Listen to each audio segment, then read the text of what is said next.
toast to their career. The perfect combination, boy.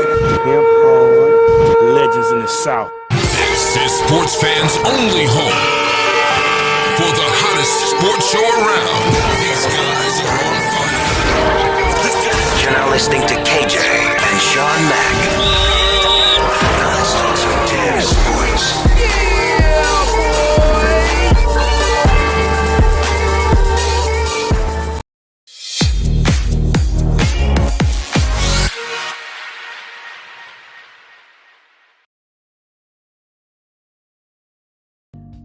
All right, I'm Shawn Mack, back with a look on this day in sports history, February 25th. In 1962, Philadelphia center Wilt Chamberlain scores 67 points against the New York Knicks at Philadelphia Civic Center for the second straight year in a row. Warriors lose 49-135.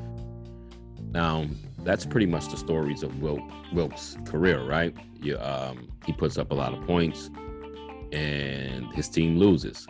It's something to be said about putting up so many shots and hoping your teammates can just fall in place like Kerr, like Rodman, and just be productive. Those teams he played on had decent players, probably should have got a few more rings. Well, I know he should have got a few more rings. The Boston Celtics was just killing him, but he did lose to some other teams besides the Boston Celtics. Sometimes he didn't even make it to the finals. So it's something to be said about that, or to the Eastern Conference Finals. So it's definitely something to be said about there. It was just something missing. He was great, don't get me wrong. Maybe just probably not a great leader. You know what I mean? But I digress. In 1964, Muhammad Ali, known as Cassius Clay at that time, wins his first world heavyweight boxing title when Sonny Liston fails to come out of the corner in the 7th round at the Convention Center on Miami Beach. You know, a lot of people say Sonny Liston drew that fight, that the mob actually made him throw that fight. Do I believe it? I can believe it, especially during those times. And as we all know, if you don't, outside the ring, Liston dealt with a lot of, let's say, mysterious individuals. So I definitely could see him throwing that fight and the second fight. He needed the money and they had something over him from what I heard. But those are just rumors. Rest in peace to Sonny Liston. Rest in peace to Muhammad Ali. In 1972, in a lopsided major league trade, the St. Louis Cardinals trade pitcher Steve Carlton to Philadelphia for pitcher Rick Wise. I've heard of Steve Carlton. I haven't heard of Rick Wise. I'm assuming that's why they're saying this was a lopsided trade. So KJ, get in the comment section and let me know, was Rick Wise that bad, or was Steve Carlton actually that good, which made it a lopsided trade? But moving on. In 1977, New Orleans, Pistol Pete Maravich sets an NBA record for a guard with 68 points. Pistol Pete. Speaking of KJ, we have this conversation. He believes if you let Pistol Pete Maravich shoot as many shots as Steph Curry, that he would be right up there with his percentage and points made and how many threes made. Pistol Pete was good. My dad watched him play in LSU in college and watched him for the Jazz when the Jazz were in New Orleans right before I was born. He was good, but even my dad said he's nowhere near Curry. And I like to believe, even though they didn't shoot that many shots back in the days, if he was allowed to shoot those shots, he still wouldn't average the percentage that Steph Curry averages. That's just my opinion, and I digress. In 1981, the NHL most penalized game was played.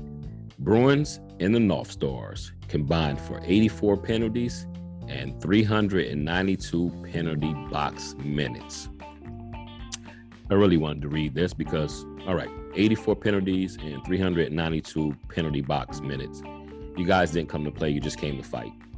Let's be real. Y'all probably had previous beef and you were like, next time we see each other, we're just gonna fight it out. And we don't care what happens and who wins. Now, my biggest beef with this is if you take baseball and hockey, They have unwritten rules that it's cool to throw a 100 miles per hour ball at someone's face. And in hockey, I could just blindside you and nearly break your neck when you're not looking. And then we can fight about it.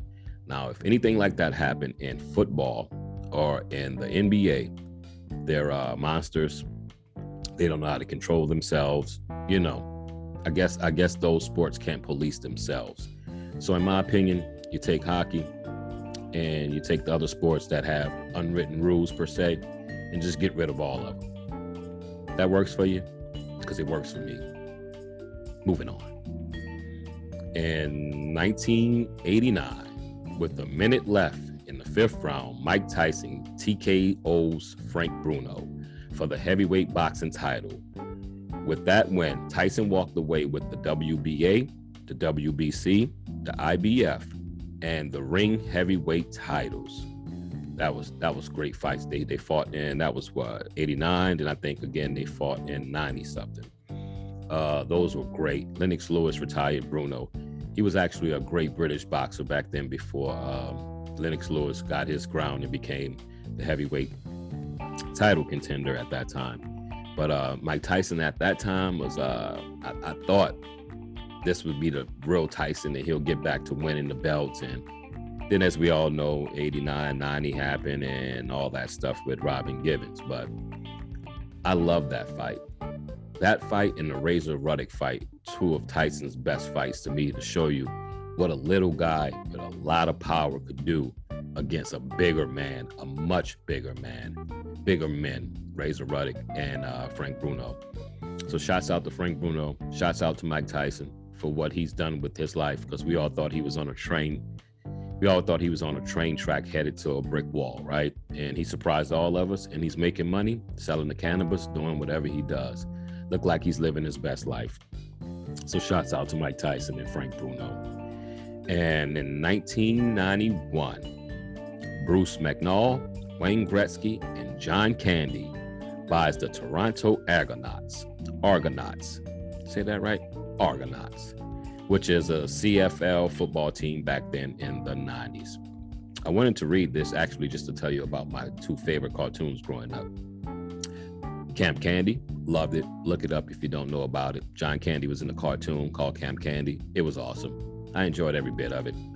And Wayne Gretzky actually had a cartoon. It was Wayne Gretzky, Bo Jackson, and Michael Jordan. Yes, believe it, believe it, believe it. And they would fight crime. It's pretty awesome. They would get a little thing that rings in their, they would ring like in their house. They all lived together as bachelors, and they would just put on their sports gear and go out and fight crime. It was awesome. Please look it up. I can't think of the name of it, but if you just search the cartoon with Michael Jordan, Bo Jackson, and Wayne Gretzky, it was awesome. And rest in peace to John Candy. Camp Candy. I can't sing that well, but you know what? I do digress. And finally, in 2019, James Harden's scoring streak of games with at least 30 points ends at 32, as he scores 28 points in the Rockets' 119-111 win over the Atlantic Hawks in Houston. That was the second longest mark in NBA history. I think Kobe owns that record.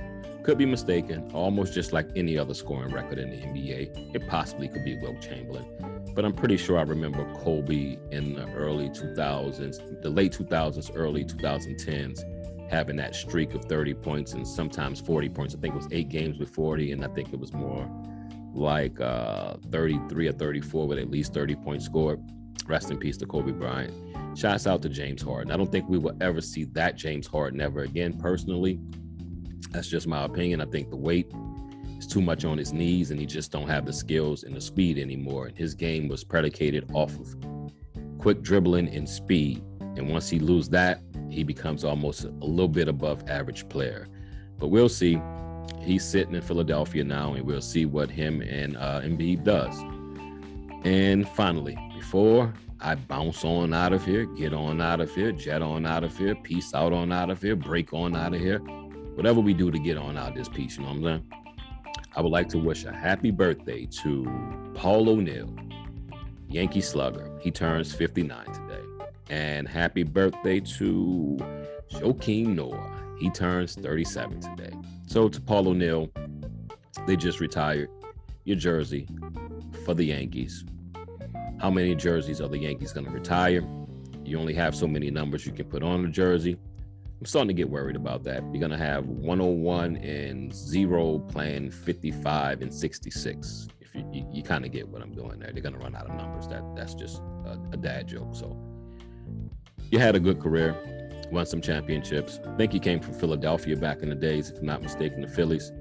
And you put yourself on the map, and you will forever go down as a legend in Yankee lore and history.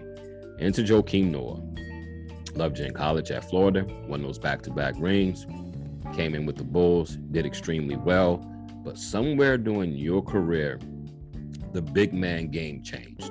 You could do the stop and pop, you could rebound well, you were a great defender. But somewhere you needed to start hitting threes like the other big men. And I can't blame you for just all of a sudden changing your game, being that you played that style your whole career in your life. So, shots out, the game did overseed you and it kind of weeded you out because you still should probably be playing. But I see your pictures with your fiance or your girlfriend or your wife. I'm not sure what she is, but it looked like you're doing well for yourself. So enjoy the money and have fun. Paul ONeill, enjoy the Ring of Honor, enjoy the retirement of your number. And to Joakim, enjoy the money and enjoy the woman you be with on that yacht. All right, I'm Shawn Mack, back with a look on this day in sports history, February 25th. And this is Sports Fans Only. First down.